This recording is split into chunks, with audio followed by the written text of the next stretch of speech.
Welcome to this morning's session, a movement so new it hasn't yet been named.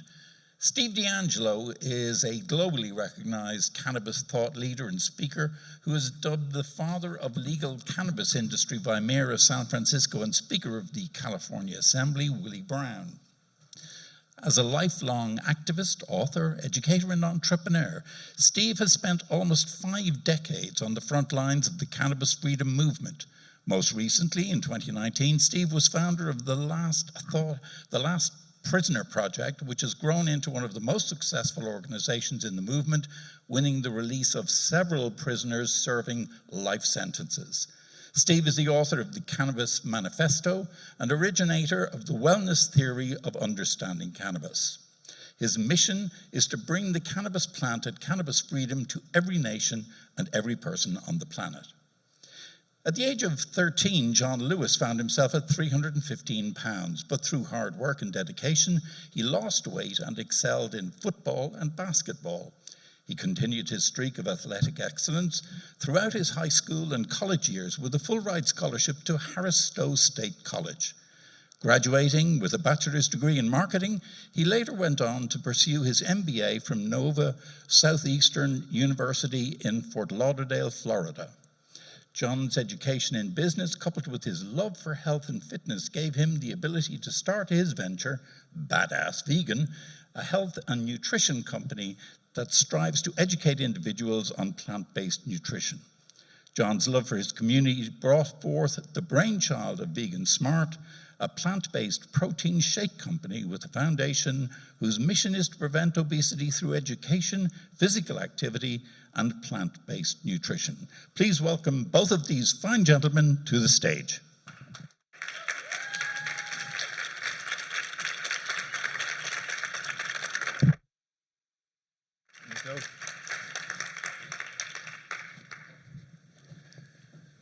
Well, good morning, friends, and thanks so much for joining us here. We're going to unroll something that's like so fresh that we haven't even been able to name it yet. It's like that brand new baby that just came out and everybody's like, "What's his name?" We're like, we don't know yet. Looks like a Tom, no, we'll see. And so the idea for this presentation really unrolled in this incredibly organic way, where John and I didn't know each other, but we're both active on Instagram, and he's messaging, mainly around plant-based diet, and I'm messaging mainly around cannabis. But we started noticing things about each other's messaging that resonated. So we started liking each other's messages, started commenting on each other's messages, and sort of exploring this intersection first of plant-based diet and cannabis freedom, and where do they come together. But then the conversation expanded into thinking about things like ethical fashion, about hemp-based industry, about holistic healthcare, about the psychedelic renaissance and plant-based spirituality. And we see threads weaving between all of these things. We're not exactly sure how they weave and where they go, but we see these threads. And so that's what we're here to talk to you about today. Yeah, and it happened organically. Like everybody say, "Oh, how'd you guys meet?" We literally met on Instagram. And so I would like his post, he would like mine, and I started seeing like the message was the same. And then it just kind of weaved its way together, and like we would always miss each other in different cities. I'd come to New York, he would just be leaving New York, LA, whatever. We always traveled. And then when this opportunity came about for South by Southwest, we're like, what if we looked at the intersection of it and looked at like how a plant-based diet and this other plant is intersected. Like I always tell people, and I told Steve it, I said, it's so funny to me that people will smoke weed and believe in the power of that plant, but they think veganism is a hoax. It's like, if you believe in the power of plants, then it goes across the board. It doesn't just stop at marijuana. That's not it. So that's how we got here. So John, why don't you talk about your pathway to a plant-based diet and cannabis, how that intersected for you in your life? Yeah, so as we talked about in the intro, I was 315 pounds as a freshman in high school. Wasn't 6'6" at the time, so it was a little bit more noticeable. And I got more active as I grew up, but I wasn't vegan yet. So when I ended up going to grad school down in Fort Lauderdale, Florida, at the University of Nova Southeastern, I started noticing I was having a couple of complications with my stomach.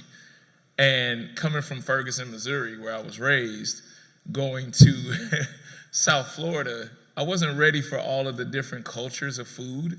All I had was fast food coming from St. Louis. When I got down there, it was Haitian food, Dominican food, Cuban food, you name it. And my stomach basically was like, hold on, bro. We're not ready for this. And so I went to the doctor at the university, and it was an Indian fella, and I'd never forget, he was like, do you eat a lot of meat? And of course, as a human, we lie. So I was like, no, I don't eat a lot of meat. Now, granted, I had it on everything that I had. And he was like, I want you to try not eating meat for 30 days. I'm like, man, do you see how big I am? Like, I need my meat, it's no way. And that was October 15th. I'll never forget the dates, because that was October 15th, 2004. I had a good friend of mine, frat brother, who passed away from sickle cell Halloween day.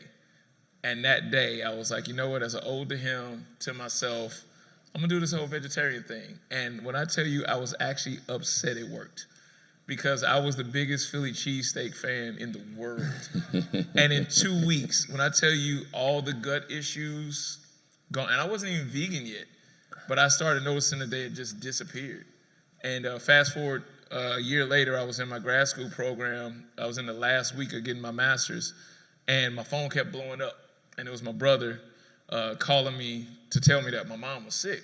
And so we didn't know what was going on. Come to find out, it was colon cancer. And so when I asked the doctors, like, how'd this happen? What's going on? They were like, too much animal food, fried fatty foods. I'm like, wait a minute, this isn't hereditary? And the doctor was like, no, this is a lifestyle choice. And that was a big light bulb to me. And I started doing more research. I didn't go vegan immediately, but the more research I saw, I just saw everything from cancer to diabetes, heart disease, heart attack, stroke. Like, all these things were related to this animal protein. I'm like, wait a minute, we grew up as, you gotta eat this meat or you're gonna get sick and die. And I'm like, wait a minute, vegans aren't filling up the hospitals. No matter where you go in the world, you can go to a third world country or the first, it doesn't matter. So that was a big thing, and I switched. And how I got into the cannabis realm was, I basically had so many injuries playing sports. I've got surgery on both knees, surgery on both feet. I got a plate in this wrist.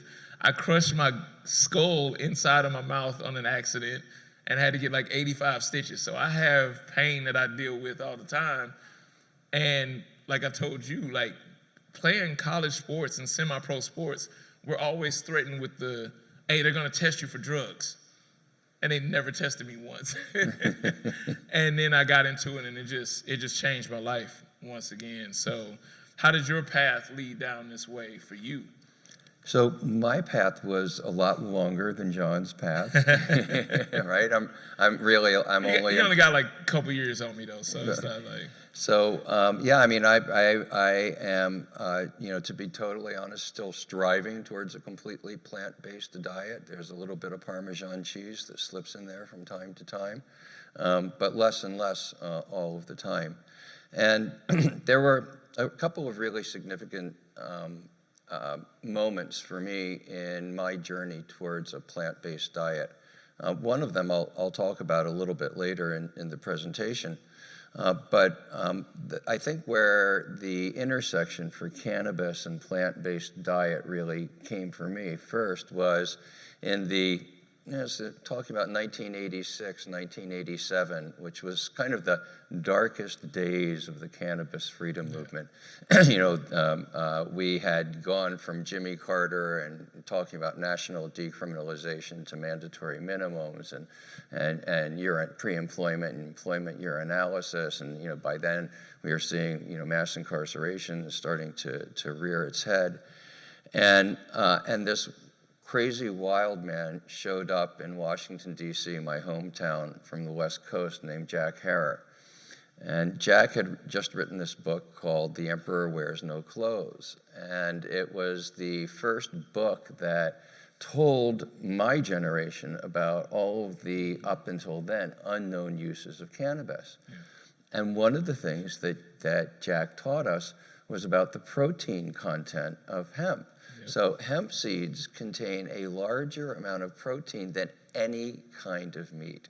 Right? Mm-hmm. And when you press those seeds, they give off this beautiful, tasty, nutty, emerald green oil that has just about the perfect balance of essential fatty acids. Yep. And lately, the hemp food realm has really been expanding. Right? So I can go to Amazon or to Whole Foods, and I can buy, I don't know, 30, 40, 50 different kinds of hemp food. And it's really, now I've integrated it into my diet in a really meaningful way. So that was really, one of the things that started getting me thinking about a plant-based diet, because I'm so into cannabis. And so if I'm into cannabis and there's cannabis-based food, of course I'm going to be eating the cannabis-based food. Right. It was a long path that I'm still on. Still on. The journey never ends. Never ends. Yeah. So that's how it works. So how would you relate systematic racism and diet together? Like, a lot of people think it's separate, but what is your view on that? So, when I think about the systemic racism and diet, I think about my hometown of Oakland, California, where there's like vast stretches of the city where there are no grocery stores, where really like the only thing that there is a liquor store that's got some chips and crackers and some drinks, or a convenience store. At best, there's no grocery stores now. Folks are beginning to throw up farms and start exactly. to grow their own food. So food desert is one of the things I think about. I also think about like all of the food programs. So, when I was growing up, I remember all these food programs that were designed to give food to people who didn't have enough food, right? And so in my mind then, this was like some kind of very well-intentioned thing. It wasn't until years and years later that I found out that actually the food that was being provided to low-income folks was agricultural surpluses that had been accumulated because of subsidies to people who were doing animal-based agriculture like milk. And when we were thinking about researching this presentation, I wasn't able to go back and find all the US stuff, but I did find out that in the Netherlands, they had this whole program right around the same time I was growing up, where you would be encouraged, if you drank 3 glasses of milk per day, you would get a special badge that you could put on your school uniform, and that got you discounts on candy. It got you into the movie theater for half price. It got you like all of these really great things for a kid. They were looking out for the kids. Yeah, it's crazy. But that's how it kind of happened for me. Like looking at systematic racism, like being a part of it. Like growing up in Ferguson, Missouri, like I saw a lot of what was going on there before it ever hit the news. Like, when I first moved to Miami and I was telling everybody, I grew up in Ferguson, they're like, where is that? And unfortunately, after the Mike Brown incident, people started to understand what I was talking about. And in a sad way, they kind of looked at me differently, like, oh, you came from there. And it was like more respect of me. I'm like, no, that's not a good thing. Like, this is not a good thing. But, that's where it kind of came into where the film that I created. Has anybody seen What the Health at all out there? Couple hands. So if you've seen that, I co-directed and co-produced the follow-up film with Keegan, who actually made What the Health. And it's based off of social justice and food justice through the lens of hip hop. Been very fortunate. We got Chris Paul and Billie Eilish as the executive producers. And we also happy to announce that Chris Paul's production team, which is called ODIP Productions, the film will be under there now, so it'll be a better conversation going into these larger networks to talk to them. And if anybody wants to see it, I do have a trailer for you all. Anybody want to see it? Okay. I think we're ready.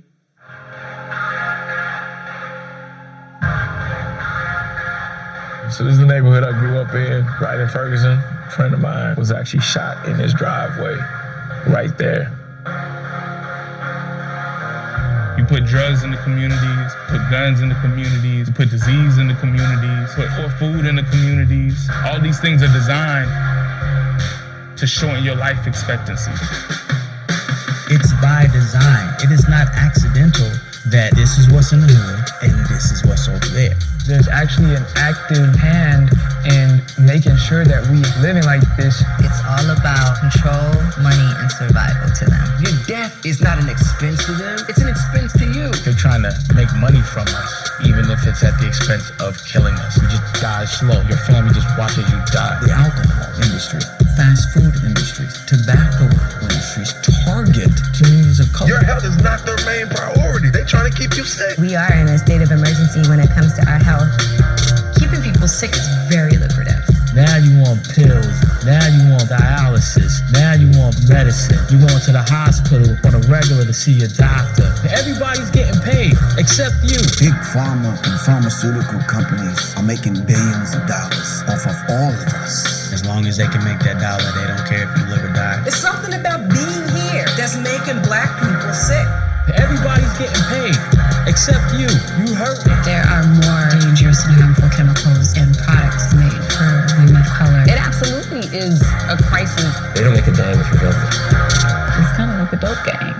It is the dope game. It's just a bigger gangster, the mob boss. You look at the hidden hand, you see that government is feeding the crisis. We're fed wrong knowledge, decided over wrong food. It's about money over people's health. If you can control a population's access to food, you can control the person. Only about 8% of African Americans even live in communities that have a grocery store in them.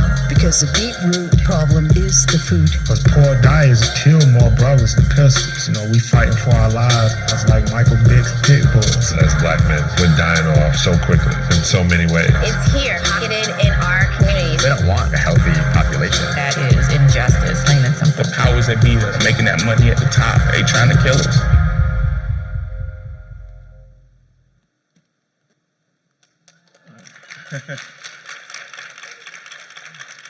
Thank you.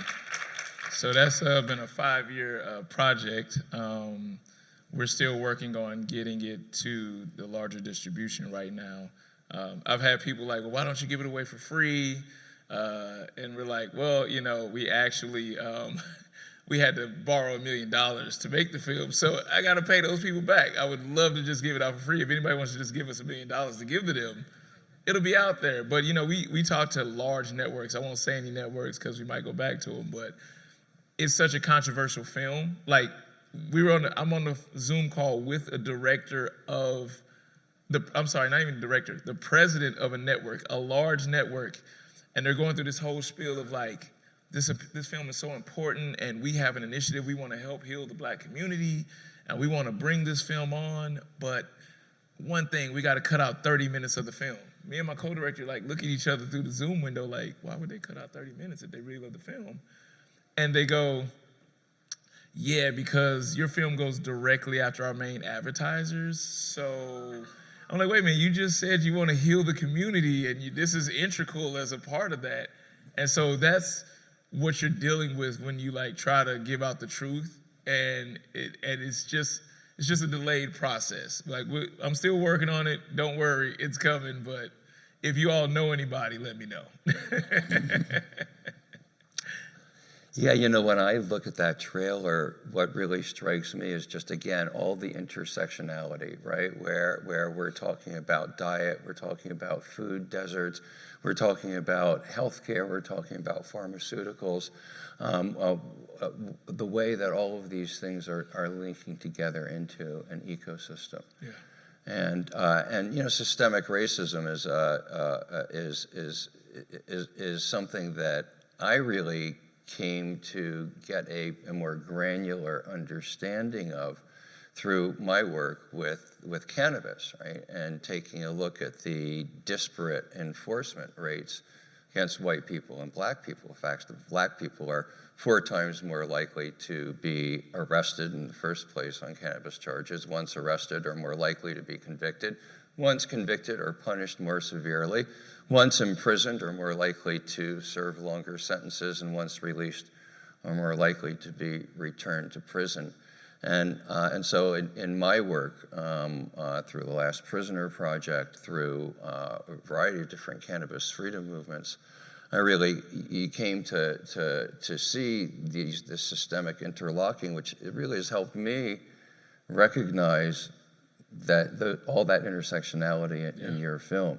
And Mr. Control Man, not that we really need notes up here, but our notes did blitz out, and we've just got a SXSW screen up here. So if you could get our notes back up. Well, also while they're doing that, for those that don't know, can you tell them about the Last Prisoner Project? Yeah. So the Last Prisoner Project, in 2018, I sold out of all of my positions in operating cannabis companies to dedicate myself to nonprofit activist work. And the project that I started was the Last Prisoner Project, an organization that's dedicated to making sure that cannabis prisoners are released wherever they are, first in the United States, eventually all around the world, as we build this legal industry. And the basic, bottom line, basic proposition is that, it is not acceptable for some people to be building intergenerational wealth and not have to worry about any kind of legal threat whatsoever, while we still have, in this country alone, 40,000 people still in prison. Some of them, like Kevin Allen in Louisiana, has been sentenced to life without parole for the sale of 0.5 gram of cannabis. For people like Kevin, this movement's absolutely critical, right? If we don't get him out of prison, he will die there.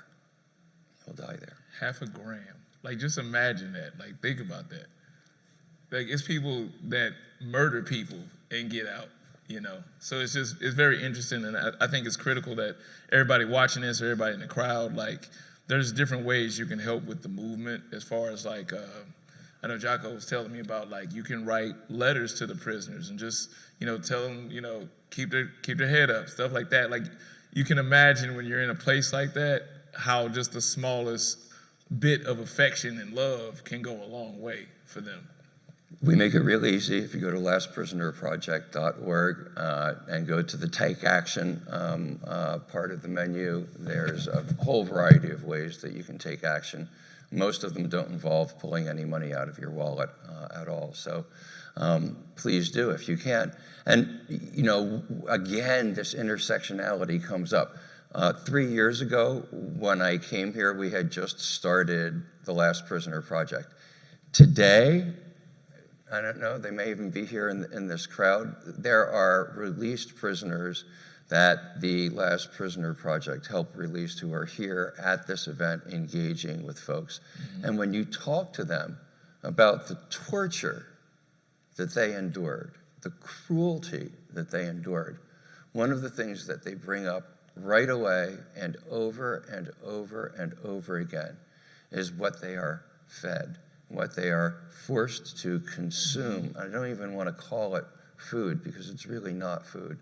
What they are forced to consume and to take into their bodies simply to maintain their lives, to keep their hearts beating and their lungs breathing long enough so that they can get out again. And Michael Thompson had not tasted a real egg. It's not plant-based, but that's what he was reacting to. He had eaten powdered eggs for 25 years. He didn't really remember what the real food tasted like. And salads, and it's just, again, really striking that one of the ways that the disproportionately black and brown prisoners are punished is by making an already bad diet even worse. Yeah, and in the film, I touched base on, I don't want to get the whole film away, but we touched base on prisoners in jail. And not only that, like we talk about, they could be locked up for something like this, but a lot of the prisoners that get locked up for nonviolent crimes, end up working, now this is crazy, they end up working in butcher factories and they have no choice. So they're there for a nonviolent crime, but guess what? They end up slitting throats and putting bullets in heads for the whole time they're in jail. Now you can imagine the psychological effect that has on somebody that came in for a gram of weed and now they're chopping heads off and putting bullets in their heads. They're around blood all day, they're getting sick. Because imagine all these diseases that that keep coming around, these viruses. I know a lot of people think they're man-made. I'm not here to tell y'all it's not, whatever the case is. But if you start looking at E. coli, bird flu, swine flu, all these different things, they didn't come from eating salads. I'm sorry. It's not where it comes from. But you start looking at this factory farming, and people say, well, I eat grass-fed. All right, most of that's a lie when people say that, but over 85% of all meat in the industry is not organic grass-fed. And that's a technical term too, because when they say organic grass-fed, that doesn't mean they're not feeding them the other shit that's out there.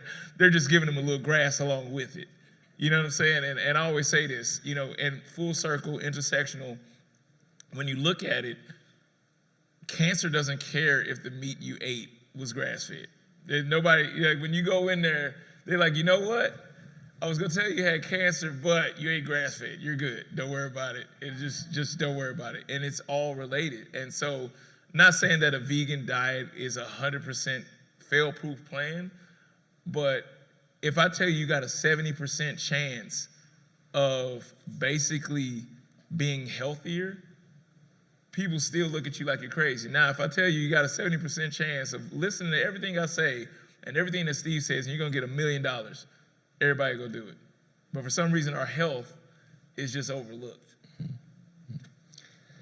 So the other thing that really came through as I'm watching the trailer is like this cycle, right? That starts off with the food deserts, that starts off with the fast food, that gets people over a period of years into chronic health conditions, yes. Right? And then they end up in overcrowded, substandard, underfunded healthcare situations, where the easiest thing for practitioners to do is just write a prescription and hand it to somebody. Exactly. And I really became aware of this, not so much the diet implications of it, but what was going on with pharmaceuticals and healthcare in communities of color when I opened Harborside Health Center in Oakland, California in 2006.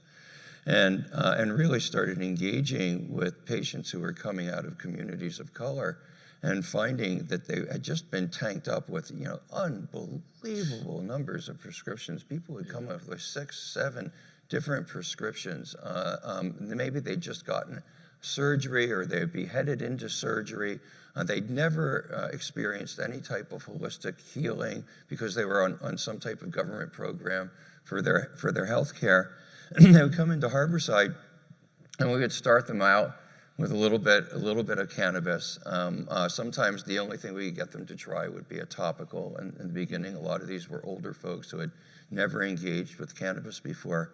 And they'd be very timid, but they would take the cannabis and they would come back a week later or so and be like, well, how are you doing? Like, well, it's really, been very, very helpful. It's, totally turned this around.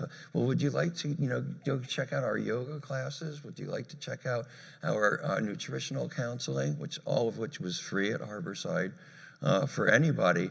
And 2, 3, 4, 5 months later, some of these folks would run up to me in the parking lot of Harborside. Mr. DeAngelo, thank you so much. When I came here, I was just about on my last legs. I couldn't pick up my grandkids. I was headed into the hospital, and now I've gotten rid of all of those pharmaceuticals. I'm doing the yoga. I've never done that before. Thank you for being able to do that. And you just can see the life returning to people who had been caught in this deadly system of diet and pharma and substandard healthcare and a lack of the kind of real holistic healing modalities that actually do restore wellness to us. So that became so clear to me in those years. Yeah, and it's very interesting that you say that because, and I'm not saying that, pharmaceuticals don't have a place, because I'm sure penicillin is still important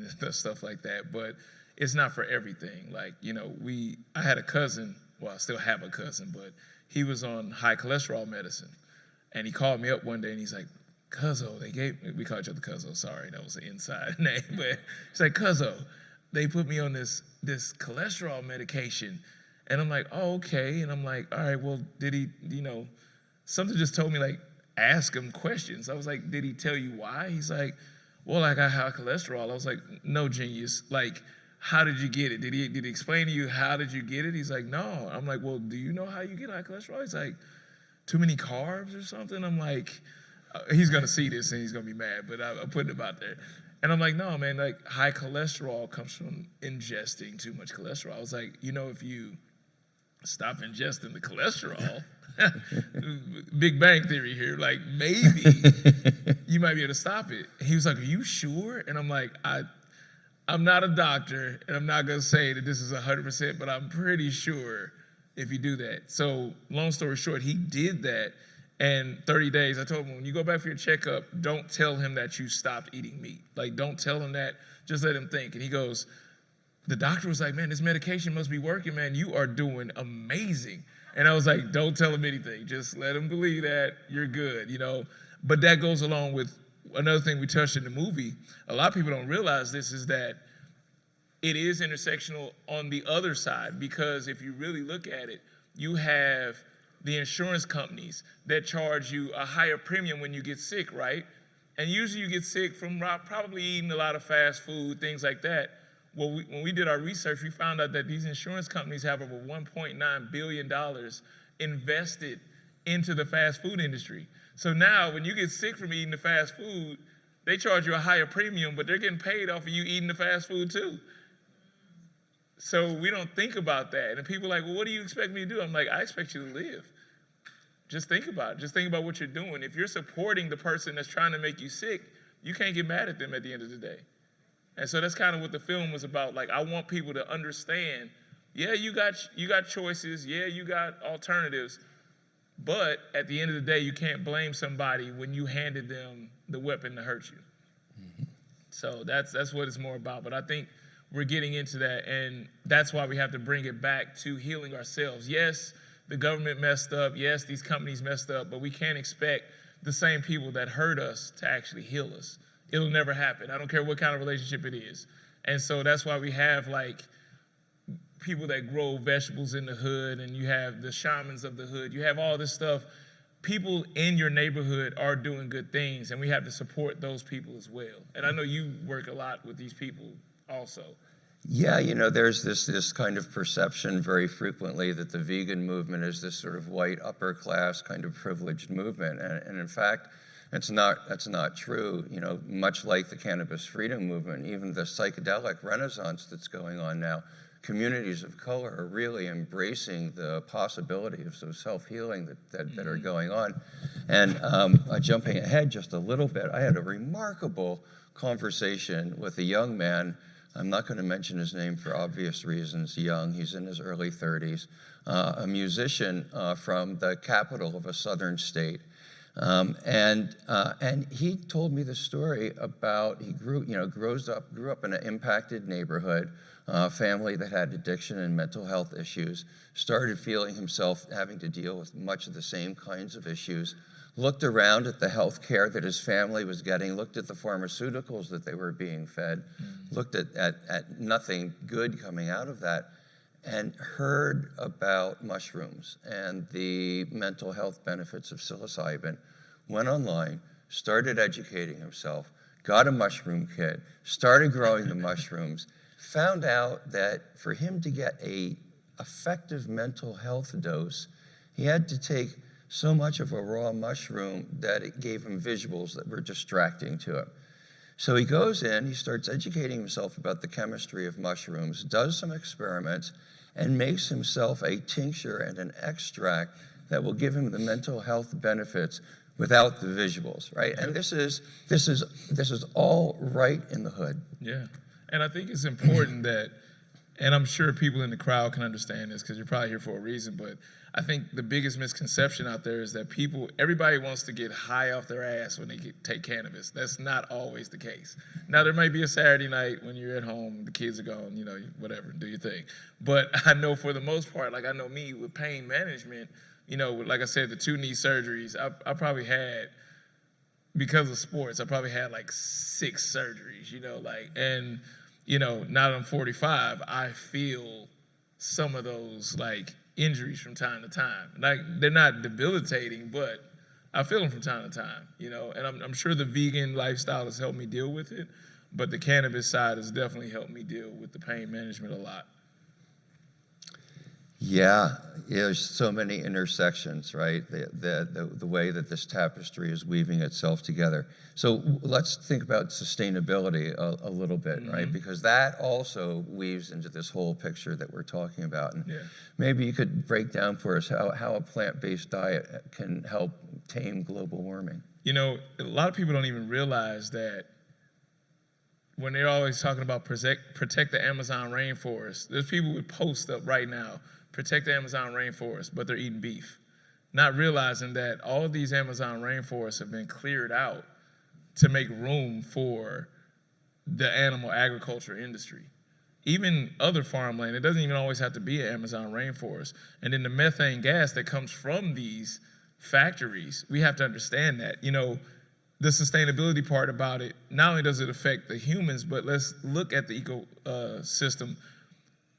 During the film, we went to a hog farm in North Carolina, and crazy, but he invited us in with cameras. I don't understand. To this day, all I know is we backed into the farm so that we could just leave in case it got hot. We backed our car in. I'm like, hey man, back in, because I don't know why he's got us here, but let's hurry up and film and get out. And so this is something, I'll let the crowd have a ponder on this real fast. So he has 3 lagoons on the farm. Each lagoon holds pig waste. Now, just one lagoon, can anybody guess how much one lagoon held of pig waste? Anybody? Just throw out some numbers. We can have fun real fast. 3 tons, that's pretty good. 1,000 tons. How about 8 million gallons? And so what happens when you have that million gallons of pig waste? Nobody's buying it. So they have what they call spray fields. And so they spray these fields with the hog waste. But all it takes is a breeze from a snap or a butterfly flap, and now that's being spread throughout the community. So now it's tainting their water, it's tainting their air, it's tainting everything. In fact, we had John Hopkins run tests on houses that were in the surrounding communities, and I'm sure you can guess who lives in these surrounding communities. So when we had these tests done, all of the swabs came back. We did the kitchen tables, the toys, the walls, all this, all came back with hog fecal matter. So they're breathing it in, they're eating it. So like when people say, but bacon, I'm like, yeah, but it's a bigger circle than just animal rights. You're supporting that as well. You're supporting those people in that community getting sick because there's no law against what they're doing. And so, you know, there's even a part in the film where we interview at the end, we're interviewing the hog farmer, and not to give away the movie again, but he goes, he said 2 things that just stuck in our head. And I got on, it's in the film. He goes, you know, I was at a deposition one time, and I told the judge, he said, I don't know why we're here having this deposition. He said, it's not illegal to be, unethical. And like, if you think about it, he's not lying. It's not illegal to be unethical. It has nothing to do with that. So he said, I had no problem with that. And then he goes on and he laughs after this when he goes, I used to kill people because this used to be a tobacco plant. So I used to kill people with, carcinogenics and this and that. He said, now I kill people, because I feed them hogs all day. And then he gives out this laugh, like it's nothing. And people support that. So even if you don't want to go vegan for yourself, if you claim to be, we're all one and this and that, think about that side of it too. And the sustainability part is, that's killing the earth. that's killing the fish in that ecosystem. All of that. So we have to really think about that. And you can go into clothing, you can go into, like my shameless plug, sorry, I have a clothing brand by the name of Peace on Mars. And we're actually looking to move towards hemp by the end of the year. Everything hemp, the hats, the shirts, underwear, everything. We're looking to do it all. But I think we just all have to look at the sustainability part about what we're doing. Yeah, I mean, it's again, this, you know, this the systemic nature of the thing, right? The animals die and they suffer, and then out of that dying and suffering, we have communities of color that are devastated with all sorts of pollution, all sorts of environmental degradation, and consequent health issues, right? It's this intersectionality keeps on weaving itself in and out. So hemp is also a really powerful way, cannabis, to reduce global warming, and the intersection happens here again. So hemp, the basic deal with hemp is that for every hectare of hemp that you harvest, you sequester 20 tons of atmospheric carbon. And depending on what product you make, like hempcrete, for example, if you make hempcrete, it will sequester carbon over the length of its entire lifetime, which could be like 100 years for a hempcrete house, maybe 200 years for a hempcrete house. And you can make anything out of hemp that you can make out of cotton or petroleum or trees. And so, you know, we're talking about food and fiber and textiles and plastics and paper and fuel, and just about everything that we need can be made from hemp. We could transition our global petro-economy to a hemp-based economy, and if we did that, we could stop global warming. There's one problem.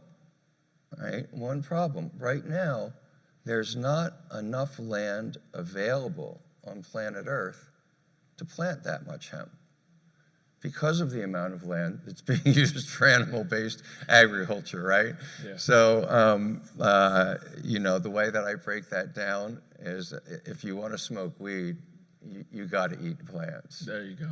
It's not that hard.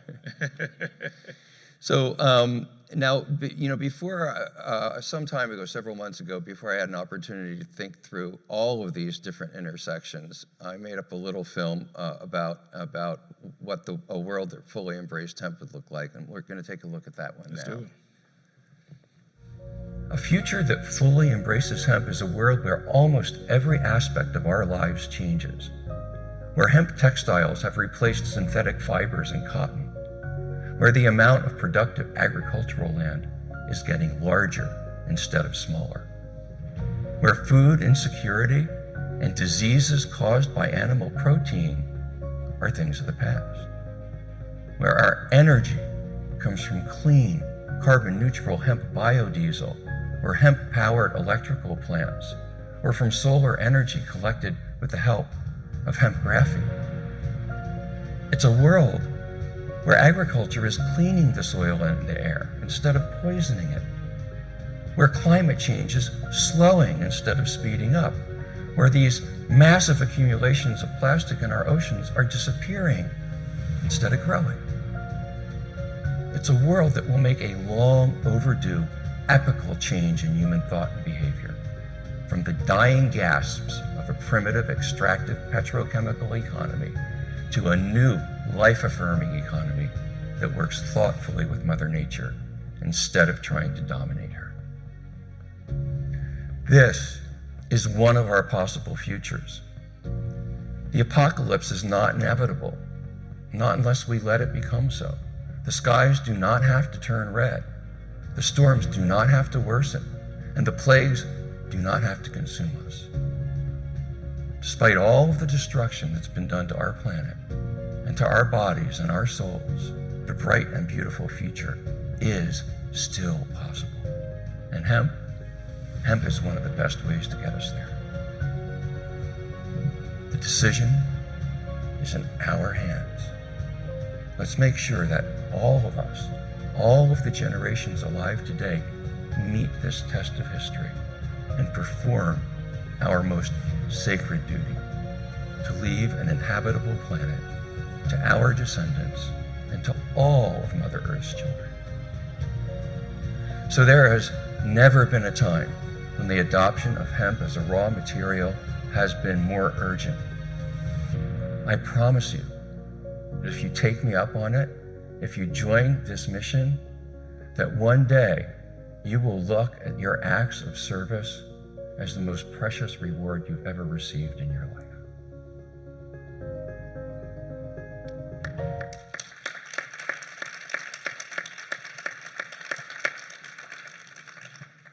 So that, that was all before I'd even started really fully thinking through stuff like the psychedelic renaissance and how that floats into all of this plant-based spirituality. And then most lately, as John's mentioned, thinking about ethical fashion and the whole ethical fashion movement and how that, all of this seems to intersect, right? Yeah. And I think people always wonder, like, well, what about my leather? I can't get rid of my leather and things like that. There are so many companies that are actually already doing vegan-based leather. Does anybody know about the whole Louis Vuitton transition on their monogram purses? A lot of people don't even know that they changed primarily the main part of their purses to canvas, and they put a lacquer around it, and they make it shiny. But they charge you the same price as they did for the leather. So, so unless you ask, you don't even know. So there's a lot of companies. You got Stella McCartney doing her thing, myself working on it. There's a vegan company out of Italy called Mio Mojo that does nothing but vegan-based leather bags. And they also do, they take recycled fish nets from the sea and make them into bags. I have quite a few of them, and great quality too. I think a lot of people think when you get to vegan leather or vegan products, it's just not gonna be sustainable and it's gonna crack and all that, but that's not the case at all.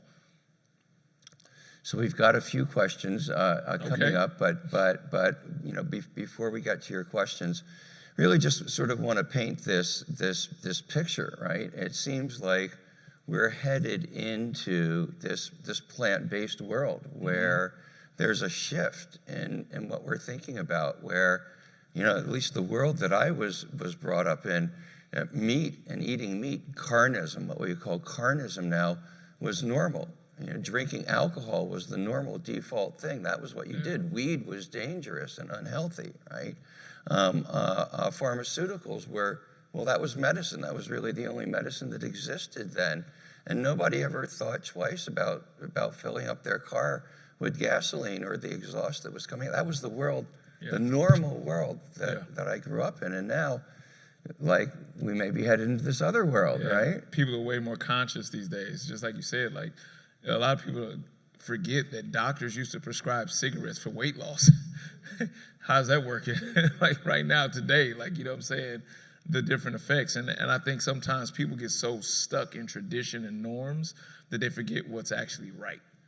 And we got to get rid of tradition and norms sometimes and just go, well, that's wrong, but I'm going to keep doing it because my mom would be mad at me if I don't eat this meat, or I'll lose some friends if I actually look at my own health. If that's the case, those weren't your friends in the first place.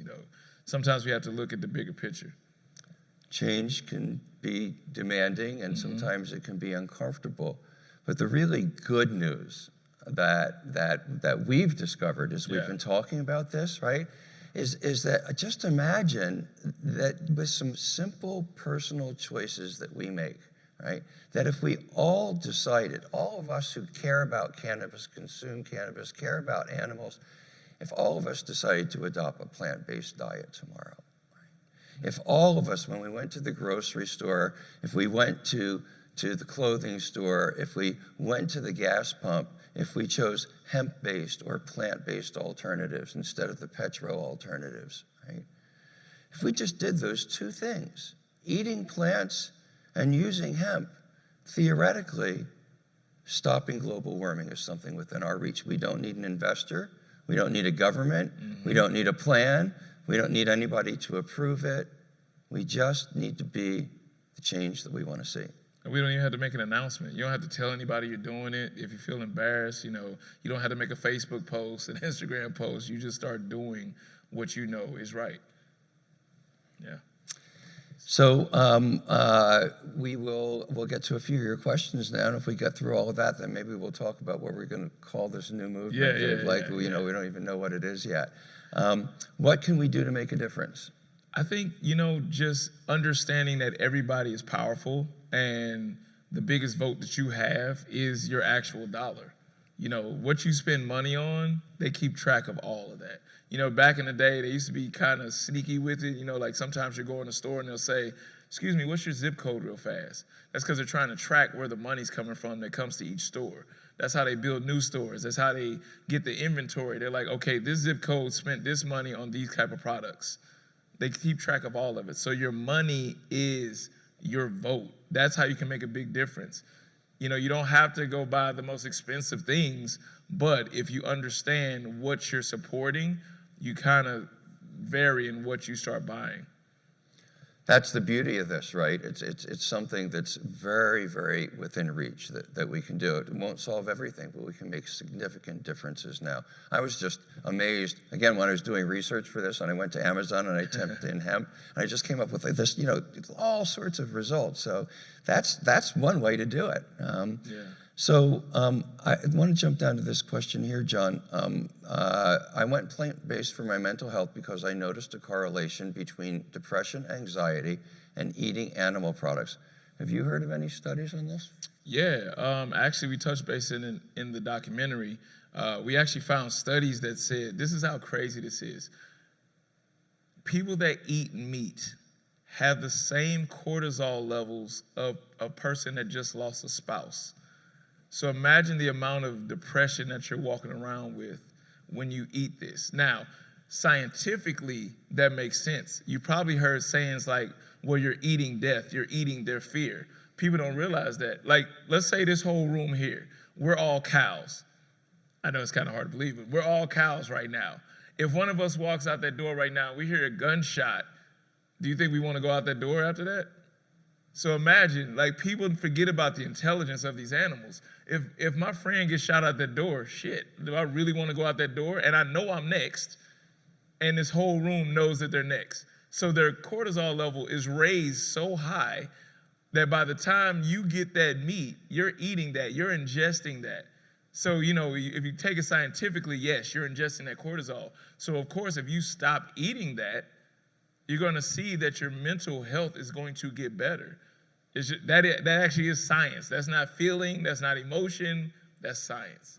That's the science part of it, right? But I think that there's another spiritual part of this too, right? And I think that it's something that, maybe not every carnivore feels, but when I was a carnivore, it was certainly something that I felt. And I kind of look back asking myself now how did I mind fuck myself for so long to think that it was okay for me to keep on eating meat. I was a butcher at one point, so imagine, I'm sitting here a guy called Badass Vegan was a butcher at one point, so I really did see that. Not only was I ingesting it, but I'm cutting it up every day, desensitized, like you said, mind fuck myself. This is how sad it was. We used to have contest where we would cut up a 50-pound box of chicken. Who would get done the fastest? We were just trying to pass time. We were so desensitized by it. And the practices that we did in my butcher shop probably were illegal. So me not knowing any better, I'm like, I would never buy meat from here. I'm going to the other grocery store and I'm going to buy the meat. They wouldn't do the same thing. But I was so convinced that we were the only ones doing that at the time. And now that I've grown older, I've realized, talking to other people, it's the same across the board. So a question came up about healthy eating in prisons. And, no, there is no healthy eating movement in prisons that I've ever heard of. I think that it's important to understand that prison is an experience of torture. It's an intentional experience of torture. And the people who run prisons, their philosophy is that they're there to make your life as miserable as they possibly can. And they happily serve you really something that's not food, that is really poisonous for you. I am happy to say, even though he's beginning to catch some flack for it, that Eric Adams, mayor of New York, has instituted a Vegan Friday meal in New York City public schools. It looks like there may be some issues with the quality of that Vegan Friday food, but you know, one thing that we've all learned about vegan food is it's like everything else that you start doing the first time, right? The first time you do something, probably you're not the best at it, but you do it for a little while, you practice it, you take it seriously, you get better at it, and soon it just becomes like smooth, like muscle memory, graceful. And that's, you know, that's the where we're headed with vegan food now. I mean, I can't believe some of the vegan dining experiences that I have as I travel around the world, and you know, in some very unlikely places. Yeah, like all over the world. There's so many vegan restaurants and options. And to go along with what you said about Eric Adams, you know, my page is kind of satirical and kind of funny, but I like to give information at the same time. But I kept telling people, like, what did y'all expect the school lunch to look like? A Chef Ramsay 5-star? Like, people like, oh, look at it. It's just rice and vegetables. I'm like, your food at home looks worse than this. Like, what did you expect? Like, people really expected the difference. Like, nobody complained about the actual school lunch beforehand. Have you seen that? Like nobody said anything, but as soon as they like, hey, we're gonna give vegan lunch. Oh man, look at it. This rice and vegetables. Like, that's what it's supposed to look like. Yeah, like, I'm sorry, it didn't like come with a piece of parsley sticking out of it to make it look like more, appealing. I see this question I definitely want to hit. Said, you mentioned the health insurance companies promote fast food for financial gain. Where's your evidence of this? You gotta watch the movie. but if you go to the website, we do have all of our bullet points and all of our sources. So if you go to theyretryingtokillus.com and check facts, it's on there. It everything is evidence-based in the movie. There's a little bit of like, you know, I really want people to go vegan, so I'm kind of pushing it. But at the same time, everything we have is evidence-based in there. And that's why we had some major networks actually interested in it. They told us, we fact-checked everything. It's there. It's just, it goes against our advertisers, so, you know. So what can the cannabis industry do to usher in the change we need? I think that in order to change anything, you have to be able to name the thing that it is that you want to change, and be able to imagine the thing that it is that you want to replace it with. And so just, within the industry, being more cognizant of the intersections here. We've, I think, in the industry become a lot more sensitive and aware over the course of the last 3 years or so about the impacts of systemic racism within the industry. We're still not doing a very good job when it comes to sustainability in the industry. We're not doing a very good job when it comes to healthy eating or animal-based products in the industry. And one of the really big products that's sort of taking the industry by storm now is gummies. And many of those gummies are made with animal-based gelatin. Yep. And most people don't really expect that when they're eating a gummy, they're eating an animal product, but very, very frequently they are. So better labeling, better ingredients on our edible and ingestible products, I think would be a great way to go. Implementing better packaging, right? There's a lot of packaging standards that are dictated to us by the government, but there's also places where we have optionality and we have choices. And too often people in the industry are defaulting to the standard corporate mode or towards the lowest priced packaging instead of really asking about the lessons that this plant teaches us and making sure that we incorporate those lessons into the way that we build the industry. Yeah. I think it also comes down to the consumer too. Like, I think sometimes we don't want to take responsibility for our choices, and I think what we buy, again, will make companies change their ways. Like, every company won't go vegan, we understand this, but they do understand the power of we want that money. I mean, that's why you have, and I'm not promoting this at all, but that's why you have fast food restaurants now serving vegan options. It's not because they want to go vegan, but they're like, well, hell, we don't want to miss this money. We're going to do it too.